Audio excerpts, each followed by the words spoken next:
പരിശുദ്ധ അമ്മയുടെ വിമല ഹൃദയത്തിനെ ലോകത്തെ സമർപ്പിച്ചതുവഴി വലിയൊരു ആണവയുദ്ധം വഴിമാറിയ സംഭവം ലോക ചരിത്രത്തിൽ ഉണ്ട്.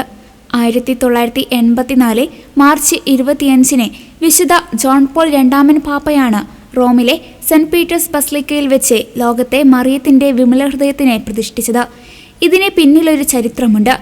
1983 സെപ്റ്റംബർ 1 ആംഗ്രേജിൽ നിന്ന് സിയോളിലേക്ക് പറന്നുയർന്ന കൊറിയൻ എയർലൈൻസ് ബോയിങ് 747 വിമാനം 269 പേരുമായി പോകേണ്ട റൂട്ടിൽ നിന്ന് വഴിതെറ്റി സോവിയറ്റ് വ്യോമാതിർത്തി ലംഘിച്ച് മറ്റൊരു ദ്വീപിന് മുകളിലൂടെ പറന്നതിനെ തുടർന്ന് റഷ്യൻ യുദ്ധവിമാനം ഈ സിവിലിയൻ വിമാനം വെടിവെച്ച് വീഴ്ത്തുകയും 269 പേരും കൊല്ലപ്പെടുവാനും ഇടയായി.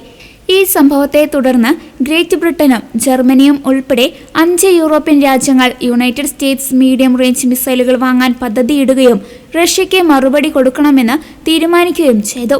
ഇതേസമയം സോവിയറ്റ് യൂണിയൻ യുദ്ധത്തിന് തയ്യാറെടുക്കുകയായിരുന്നു. ഈ ദിവസങ്ങളിൽ തന്നെയായിരുന്നു വിശുദ്ധ ജോൺ പോൾ രണ്ടാമൻ പാപ്പ റോമിലെ സെന്റ് പീറ്റേഴ്സ് ബസിലിക്കയിൽ വെച്ച് ലോകത്തെ മറിയത്തിന്റെ വിമലഹൃദയത്തിനെ പ്രതിഷ്ഠിച്ചതും.